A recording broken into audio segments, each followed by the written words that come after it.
Last time we were discussing the rationality of suicide. We separated the question of the rationality of suicide from the ethics of suicide or the morality of suicide. We'll be turning to the morality of suicide later today. But the first question, thinking about the rationality of suicide, was whether or not it could actually be the case that somebody would be better off dead. Having argued that, at least on what struck me as the more plausible theories, that was a possibility, we then turn to the question of under what circumstances, more particularly, or perhaps a better way to put it, at what point would it be true that suicide might be rational? In tackling the question, we were initially bracketing the question about whether you could ever reasonably or rationally judge that the circumstances actually obtained. We'll turn to that question in a few minutes. The question we were focusing on originally was just from the objective perspective, as it were, what does the graph need to look like in order for it to be the case that you'd be better off dead and suicide would be a rational choice?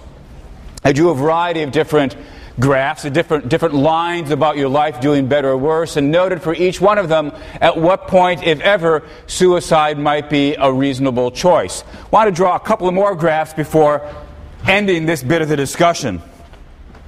So you'll recall the axes. The x-axis represents time.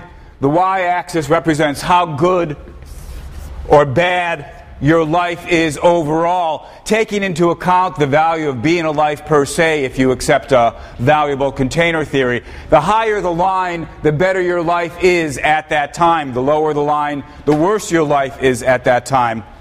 You might say the easy cases, at least from the philosophical point of view, are ones where things get worse. Eventually your life becomes worse than nothing. You'd be better off dead, and it's going to stay that way until such time as you might die from natural causes.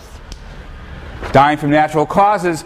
In a situation like this, killing yourself from here on out would make sense, assuming you knew the facts, could trust your judgment, and so forth and so on. Some of the issues that we'll come back to in a minute.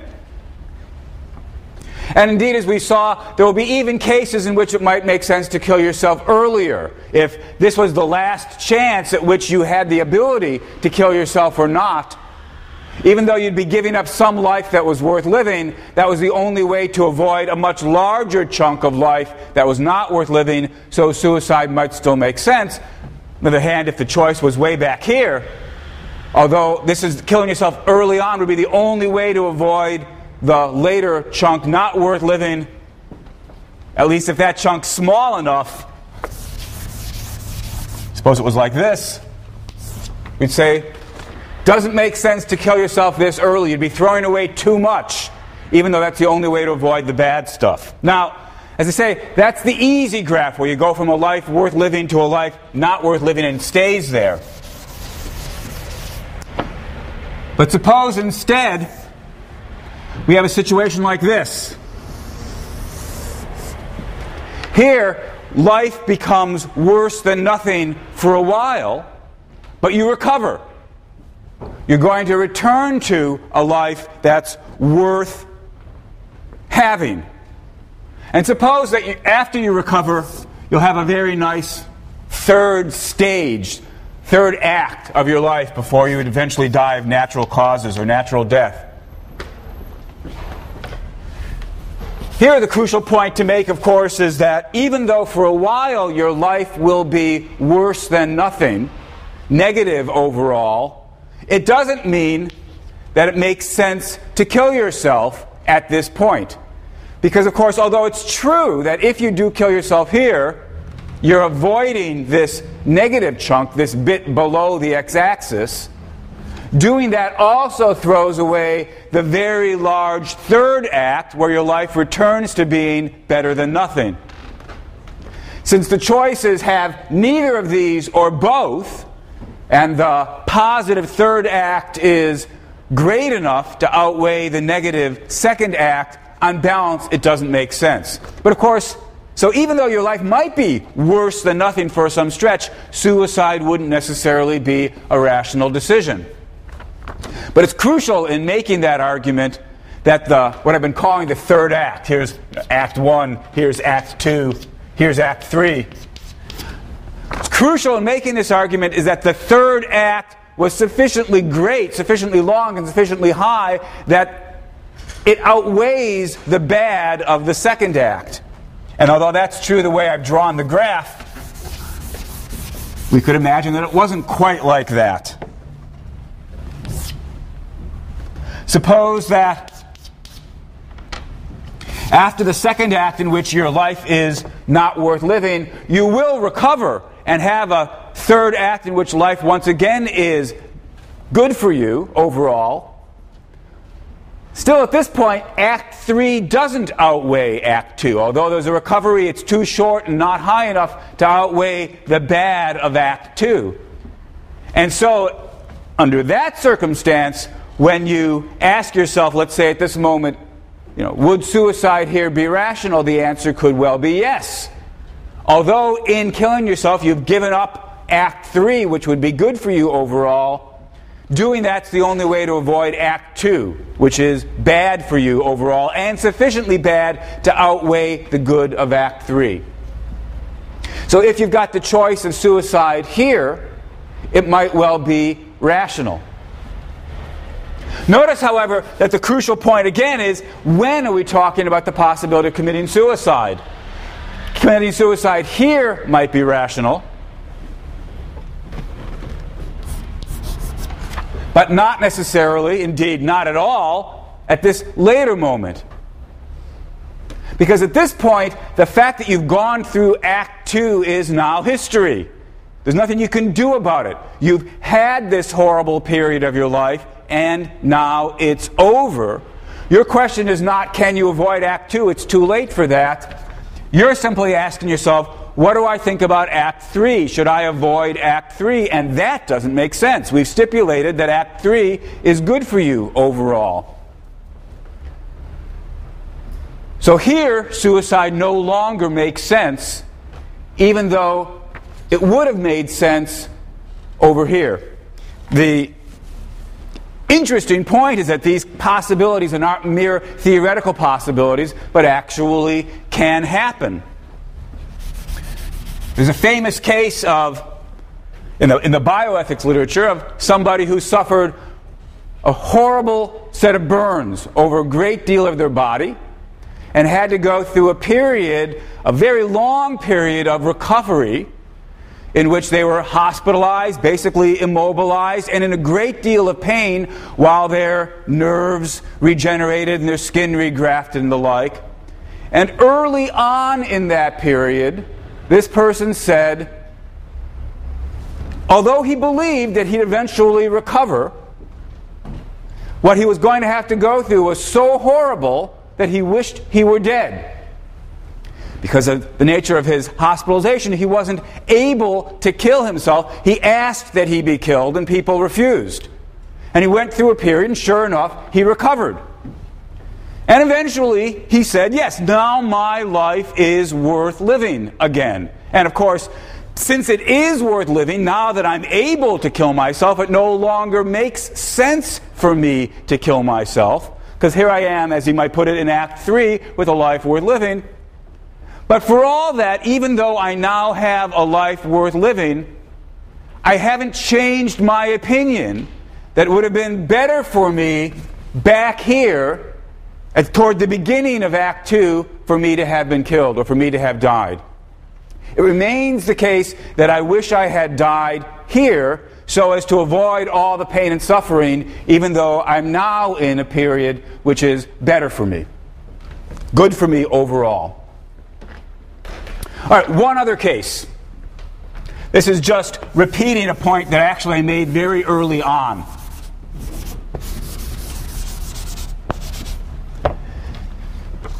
In all of these cases where I've argued for the rationality of suicide, it's because eventually the line has dipped below the x-axis. The crucial point to remember is,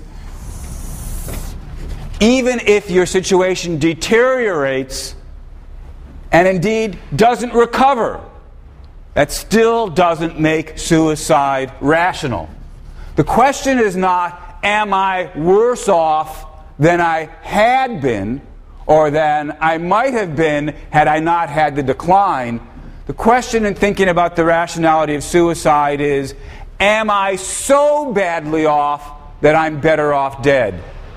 And if your life is a sufficiently rich and valuable one, there's a great deal of room for going down, having a worse life, while still ending up at a life better than nothing. And in that case, of course, suicide's not rational at all. Still, it does seem to me that there are cases in which the line does cut below the x-axis and remain there for a sufficiently long time, perhaps remain there forever, so that the person is better off dead. And so we might say, from that point of view, if only the person could recognize the facts and know for a certainty that's what their line was going to look like, suicide would at certain points be rational. Still, that means we need to turn to the second part of the question. Somebody who believes suicide cannot be rational might say, look, the whole game is in the phrase I just used. Sure, there are situations in which if only you knew the facts, if only you had a crystal ball and knew for a certainty this is what my life is going to go on from here on out, then suicide would be rational. But of course, we never have a crystal ball. We never have the guarantee that this is how the line's going to go. So the question we need to turn to now is, could it be rational for you to judge that your situation is one in which the line's going to go below and stay below or stay below long enough so that on balance you'd be better off dead? Let's suppose that somebody's situation is like that, or at least there can be situations like that. Could it ever be reasonable to judge that your situation is like that? And if so, could it ever then be reasonable to act on that judgment and end your life? We're still bracketing questions about morality. Here we're still looking at things from the personal, rational perspective. And once again, what I want to do next is distinguish two questions. I want to distinguish between questions about what should we say if you were thinking clearly versus what should we say if your thinking is clouded. Again, one might think, look, in the type of cases where suicide might be rationally warranted, it's going to be so stressful that nobody can think clearly in the middle of that situation. And so even if it were true that you could reasonably decide to commit suicide if only you were thinking clearly, nobody does think clearly. Let's come back to that worry in a moment. Let's assume for the moment that you can think clearly about your situation. Perhaps you've got some sort of painful disease, but the disease is not painful constantly. There are periods in which it comes to an end, brief periods in which you're able to assess your situation, weigh up the facts. Could it ever be rational in that situation to decide to kill yourself? Well, as I say, we don't have a crystal ball. If you did have a crystal ball, if you knew for a certainty that your line was so bad that it was below zero and wasn't going to recover, perhaps we'd say, yeah, in that case it would be rational to commit suicide. But we don't have a crystal ball. What should we say then? The critics of suicide might come back and say, well, look, since you don't have a crystal ball, since you never know for sure that you won't recover, since there's always a possibility of recovery, suicide never makes sense. After all, we all know that there's constant progress in medicine. People are always making breakthroughs, and what seems like an incurable disease one day may have some sort of cure the next. But if you've killed yourself, you've thrown away any chance of getting that cure. And even if medical cures don't come around, various diseases sometimes simply have miraculous remissions. Somebody might just get better spontaneously. That's always a possibility. It doesn't happen very often, but it does happen now and then. And again, if you've killed yourself, you've thrown away any chance of recovery. So the critics of suicide might say, given that there's a chance, however small, of recovery, whether through medical progress or just some sort of medical miracle, but of course if you kill yourself there's no chance of recovery, given that it doesn't make any sense, it can't make sense rationally to kill yourself. That sort of position gets articulated now and again, but I think it's got to be mistaken. It's true that we don't have a crystal ball, and so in deciding whether to kill yourself, what you're doing is playing the odds. You're gambling. But still, gambling is something we do all the time. Indeed, there is no getting away from the fact that in the suicide case, in the case of some terminally ill patient, or at least somebody who appears to be terminally ill, there is no getting away from the fact that regardless of what decision he or she makes, they are gambling. Gambling, playing the odds, just is one of the facts of life about how we have to decide. We have to make our decisions under uncertainty. Now suppose somebody says then, well look, since we agree that we're deciding under uncertainty, it doesn't make sense to throw away the small chance of recovery. And then I want to say that doesn't seem to be in keeping with the rules that we would normally use in deciding how to face a gamble. The back of this room, there are two doors. So let's tell a little fantasy science fiction story about the two doors. After class is over, you're going to have to decide which one of these doors to go through. Let's suppose that if you go through door 1, it's virtually guaranteed that what will happen is you'll be kidnapped, and your kidnappers will then torture you for a week, after which perhaps you'll be released. Virtually certain, 90% certain, 99% certain, perhaps 99.9% certain. There's a small chance, 1 in 1,000, 1 in 10,000, that you won't be kidnapped and tortured. Instead, you'll be whisked away to a wonderful tropical vacation where you'll have a fantastic time for a week. Not very likely, but not impossible. 1 in 1,000, 1 in 10,000, maybe less. That's if you go through door 1. Door 1 has 99.99 chance of a week of torture and a 0.01 or 001, whatever it is, % chance of wonderful vacation. On the other hand, if you go through door number 2, 100% certainty that the following is going to happen. You will immediately fall asleep. You'll be in a deep, dreamless state for the week, at which point you'll wake up. Well, what should you do? What should you pick? It's not quite certainty of being tortured versus certainty of sleeping. If it was certainty of being tortured versus certainty of sleeping, I suppose we'd all agree the thing to do is to go through door number 2. Sleep's nothing positive, but on the other hand, it's nothing negative. I suppose if we were going to slap a number on it, we'd give it a 0. But torture is clearly a negative. And if it's a week of torture, it's a very large negative. So it's 0 versus some huge negative number. Certainty versus certainty, what should you pick? We'd all agree, I presume, you should pick door number 2 and pick the dreamless sleep for a week. Now we remember, oh, but wait a minute, it wasn't certain that you were going to be tortured. It was just very, very, very likely that you were going to be tortured. And imagine somebody says, oh, you must go for the gold. Go for door number 1. Sure, it's overwhelmingly likely that you're going to be tortured, but there's a very small chance that you'll get this wonderful vacation. Whereas if you pick door number 2, you're throwing that chance away. And so the only rational decision must be to pick door number 1. To hold out for that chance, no matter how small, of getting that fantastic vacation. That's the only rational decision.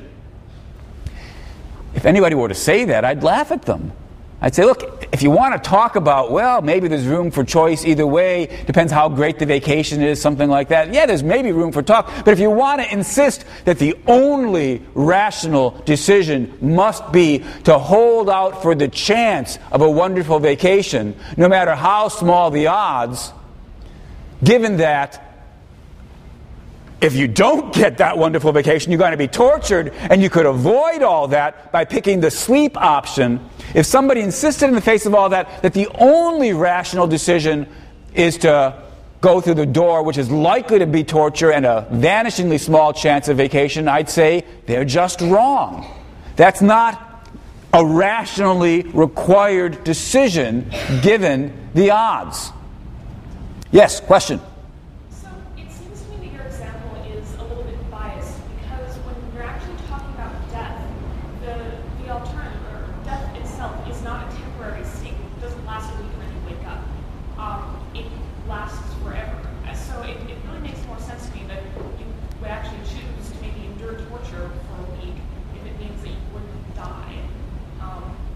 Great. So the question was this. So the point was, perhaps I'm cheating in making the example this way, because death, of course, isn't. Of course, what you're all supposed to be lulled into thinking is that choosing suicide is sort of like choosing to be asleep. A state of dreamless sleep, but sleep nonetheless. And the suggestion then was, I'm cheating because death is forever. I deliberately framed the example in terms of being tortured for a week versus being asleep for a week.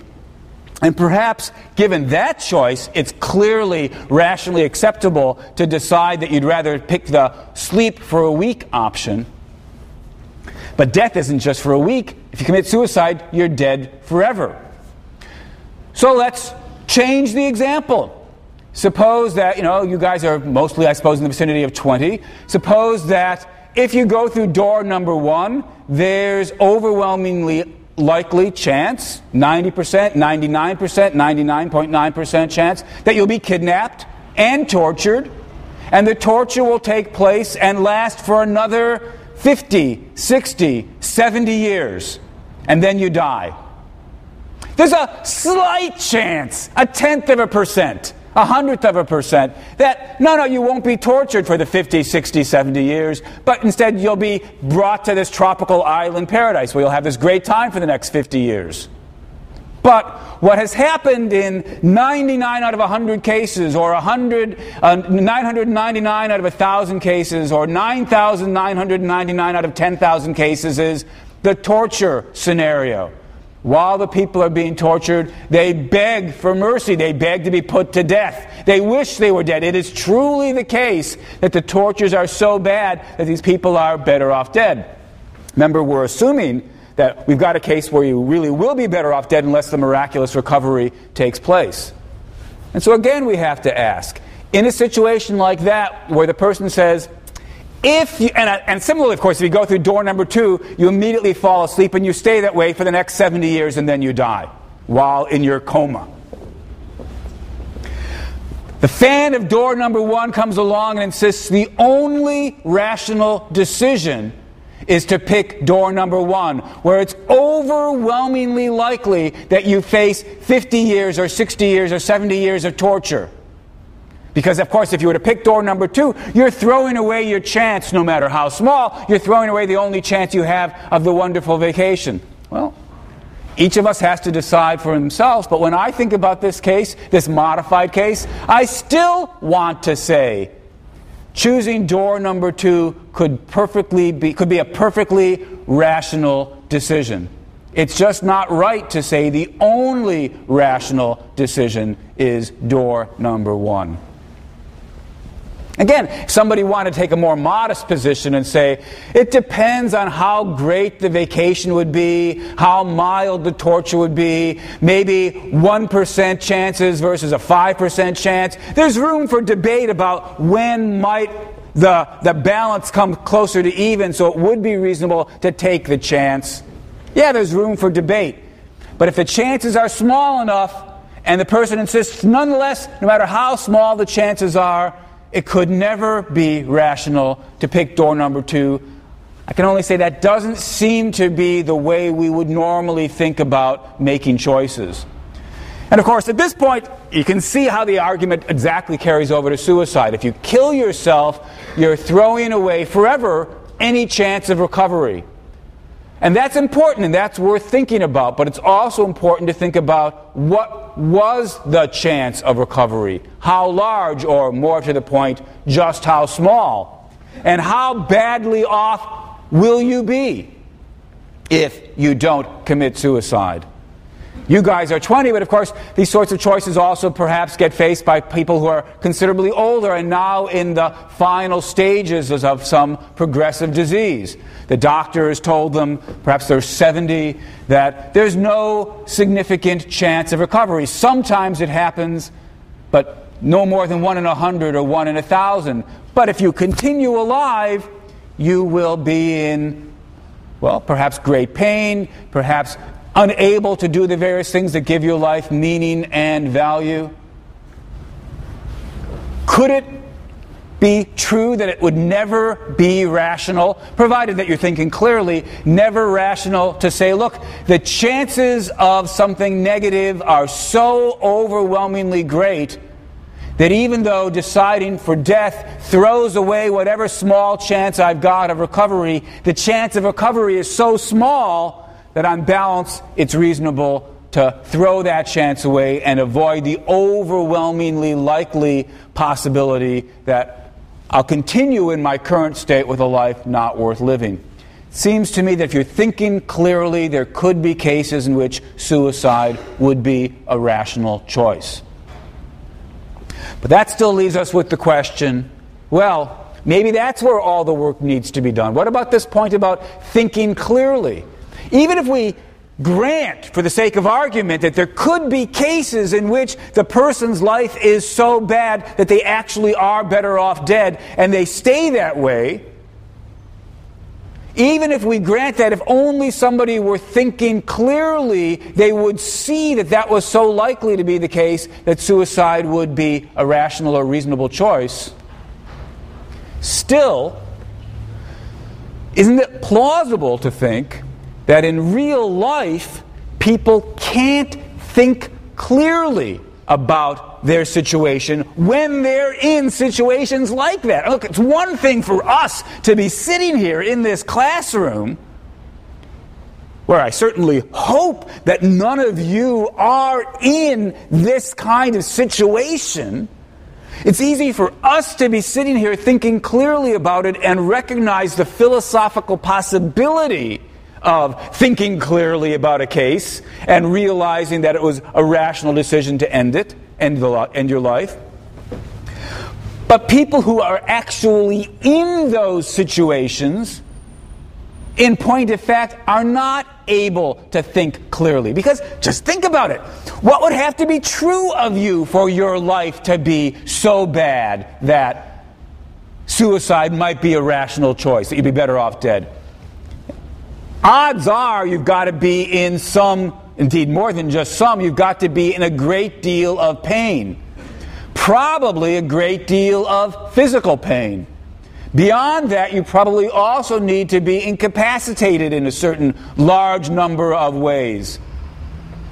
So that perhaps you're bedridden, can't enjoy discussions with your family, can't read poetry or watch television or whatever it is. A life watching television may not be as fantastic as the life that you all are able to have, but it might still be better than nothing. To imagine a life so bad, it's going to have so much physical disability that the amount of emotional distress is going to have to be so overwhelming.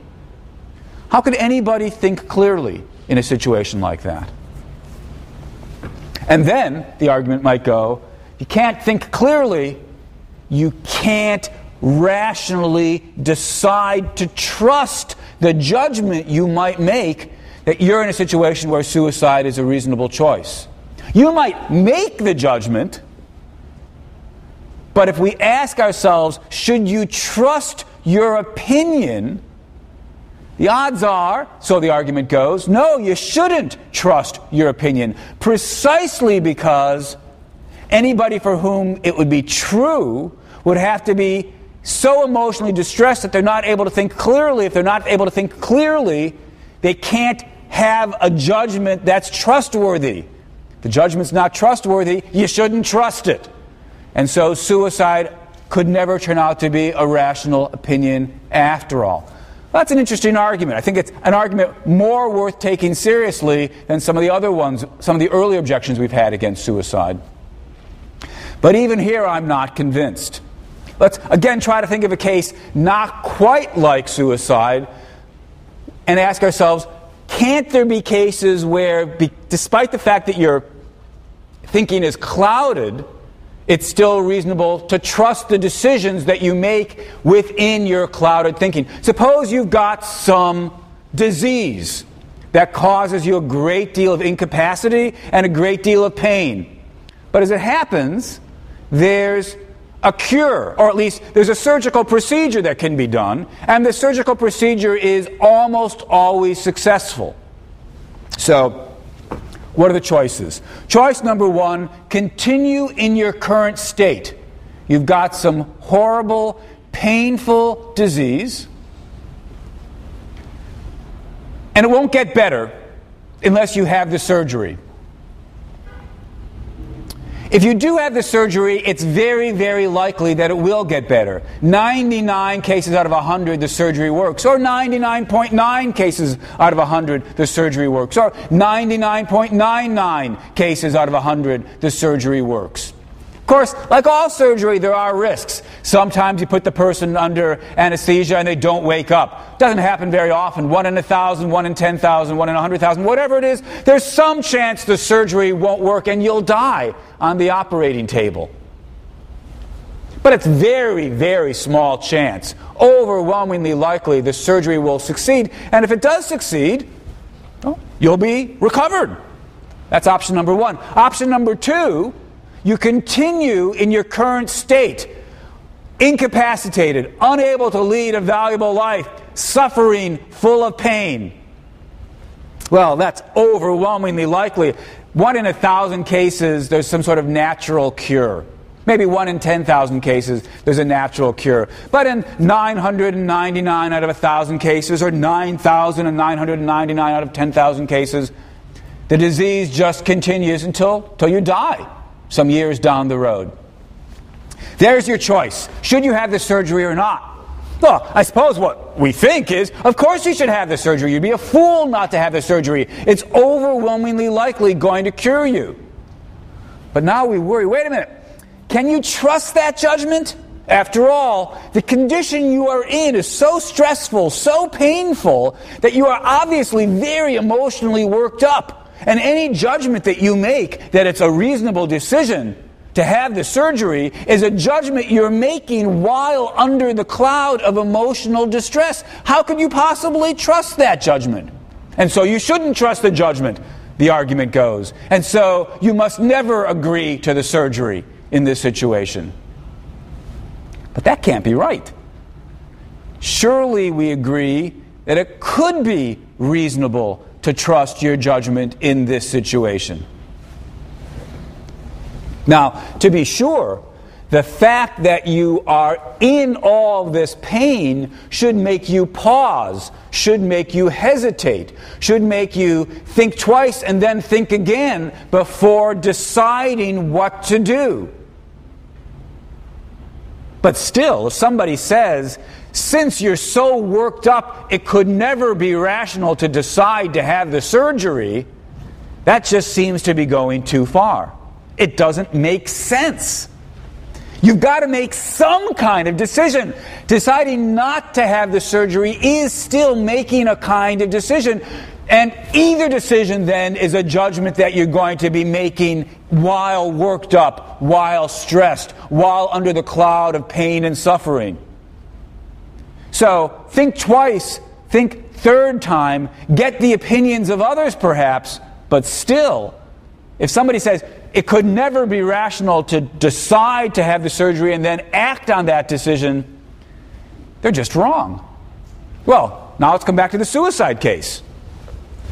Same kinds of odds, just reversed. If you don't decide to commit suicide, we are imagining that it's overwhelmingly likely you'll continue in suffering. Some slight chance that you'll recover, but overwhelmingly likely you'll continue in suffering. Whereas if you do kill yourself, it's overwhelmingly likely, and perhaps even guaranteed, your suffering will come to an end. The only chance that it won't is if you think there's some chance of an afterlife. Well, should we be swayed by the argument at this point that since you are suffering, your judgment is cloudy, and so you should not trust your judgment? Well, that can't be a good argument. If it wasn't a good argument in the surgery case, I can't see how it could suddenly become a good argument in the suicide case. What does seem right is precisely because you're working and deciding under the cloud of emotional stress and pain that you should think twice and think a third time and perhaps think yet again. You should not make this decision in haste. You should discuss it with your doctors. You should discuss it with your loved ones. But if somebody says you could never reasonably trust the judgment that you make while in these circumstances, I can only say that doesn't seem like a sound piece of advice. That claim doesn't seem right to me. I conclude, therefore, that as long as we're focused on the question of the rationality of suicide, ethics aside, the rationality of suicide, under certain circumstances, suicide could be rationally justified. You could have a life that is worse than nothing. You could have good reason to believe you were in that situation. You could either be thinking clearly about your situation, or even if your judgment is clouded and difficult, you could still find the odds sufficiently great that it was reasonable to eventually trust your judgment. The rationality of suicide, I think, is secured. But for all that, of course, it could still be immoral. There could be actions that are rationally legitimate, but for all that, morally illegitimate. As I mentioned previously, there's a big debate in philosophy as to whether or not these two things can really come apart or not. Arguably, reason actually requires you to obey morality, and so even if something's in your self-interest, perhaps it's not rational to do it if it's immoral. Interesting question. Let's just bracket that question and just focus directly on the question now of morality. What should we say about the morality of suicide? Rationality aside, what should we say about the morality of suicide? Well, to really do justice to this question, of course, we would need to have an entire theory of morality laid down. And unsurprisingly, I don't have time to do that for us. Entire class on Introduction to Ethics, where we try to lay down a basic fundamental theory about morality. All we've got left is a couple of minutes today and then one more lecture.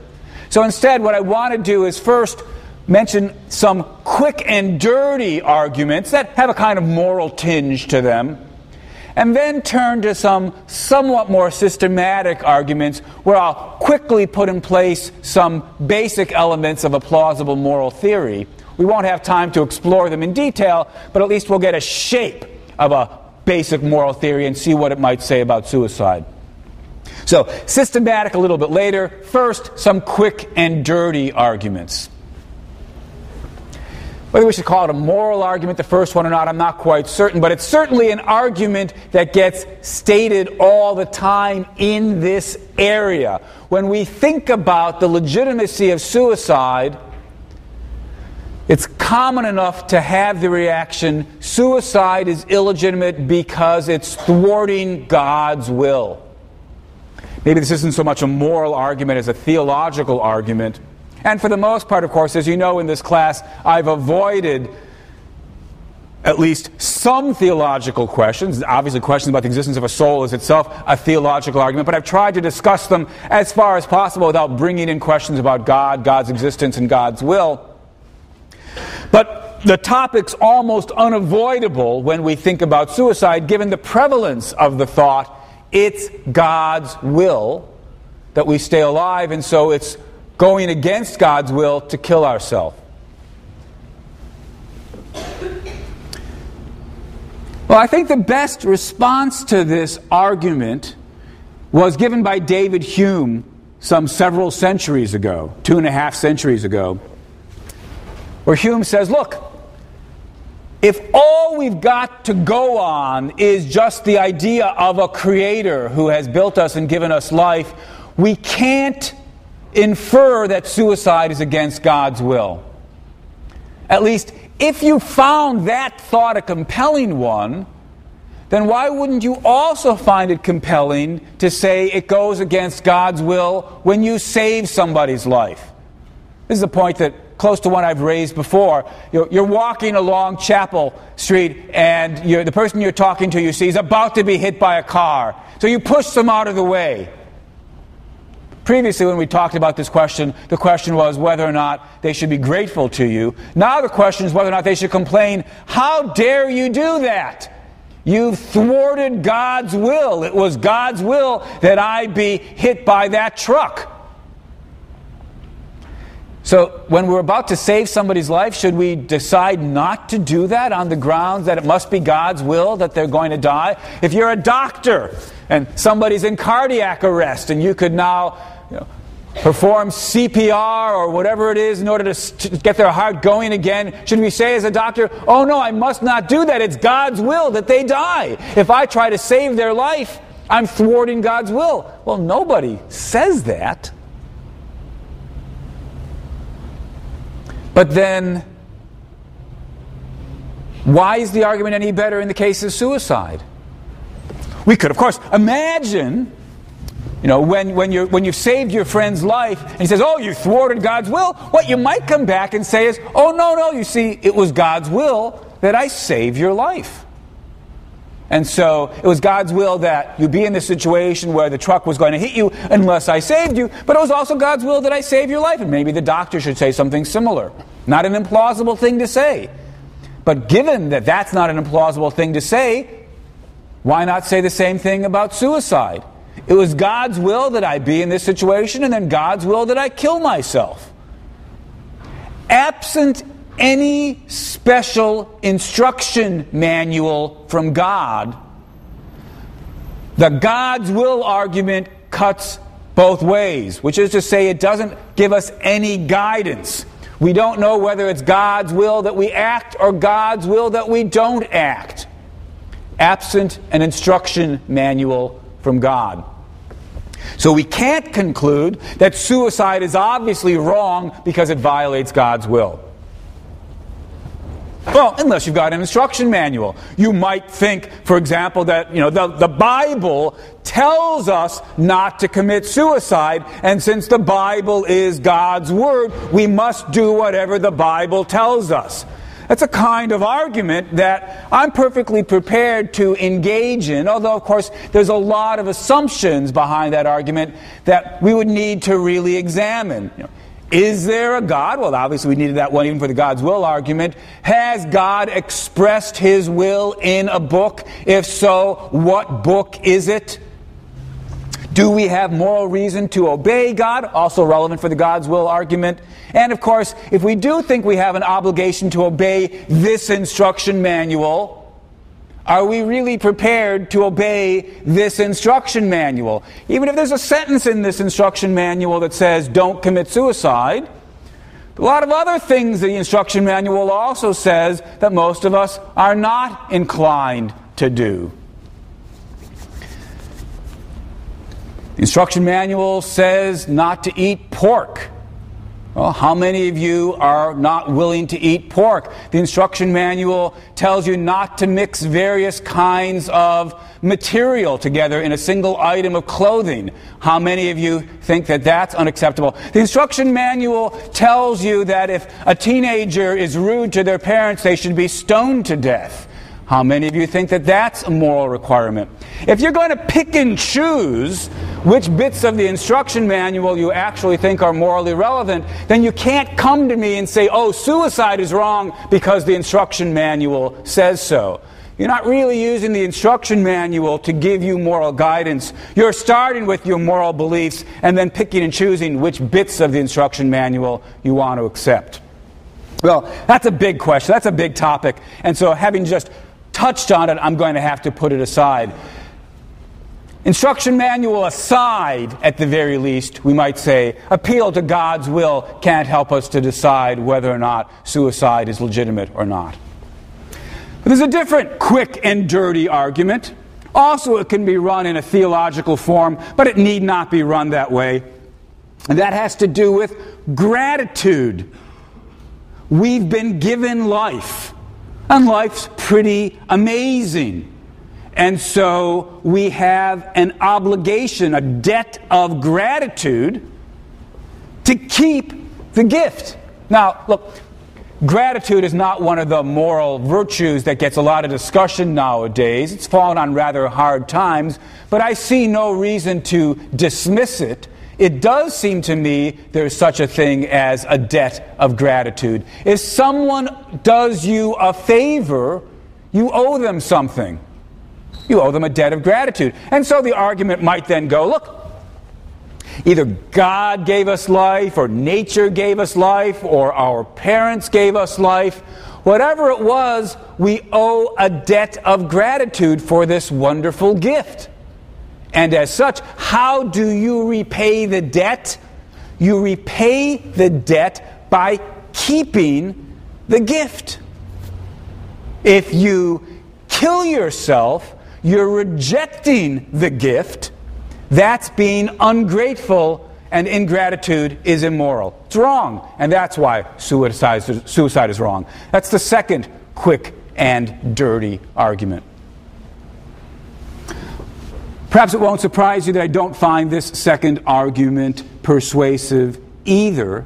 Not because I'm skeptical about debts of gratitude, but I want us to pay attention to what exactly obligations of gratitude require us to do. In particular, it's important to bear in mind that you owe the person who gives you a gift something only when what he's giving you or she's giving you is a gift. Imagine that somebody, I'll call him the bully, gives you a pie and says, eat it. But it's not an apple pie, it's not a cherry pie, it's some gross, disgusting slime pie, some rotting slime pie, and he cuts out a big piece and he says, eat it. Do you owe this person as a debt of gratitude, out of gratitude? Do you owe him the obligation to eat the pie and continue eating the pie? That would seem like a rather odd thing to claim.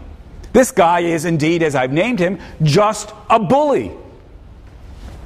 Now, of course, typical bullies, at least in the comic book cases, bullies are big and strong. The bully might be able to say the following thing to you: you eat this pie or I will beat you up. I'll beat the crap out of you. And look, I'm not a very strong guy. He might well be able to do it. And I might well know he is going to do it. And so it might be prudent for me to eat the slime pie. Disgusting, appalling as it may be, it might be better to have a couple of slices of slime pie than to be beaten up to a pulp. But there's no moral obligation here. There's no moral requirement to eat the pie. Well, if God takes on the role of bully and says, eat the pie or I'll send you to hell, maybe it would be prudent of you to do what he says. And if God takes on the role of bully and says, even though your life has become so horrible that you'd be better off dead, I insist that you keep living or I'll send you to hell if you kill yourself, maybe it's prudent of you not to kill yourself. But there's no moral requirement here. God's just a bully on this story. Now that's not to say that I think God is a bully. If you believe plausibly enough God is good, then God's not going to want you to continue eating the pie once it's spoiled. He gives you an apple pie. He says, eat it. It's good for you. You'll like it. Out of gratitude, you eat it. But then God, not being a bully, says, if the pie ever spoils, you can stop eating. Why in the world would he insist that we continue to eat a spoiled pie if he's not a bully? So I can't see how any argument from gratitude is going to get off the ground. If there's something immoral about suicide, we're not going to get the immorality through these quick and dirty arguments. We're going to have to get it from some more systematic appeal to moral theory, and that's what we'll turn to next time.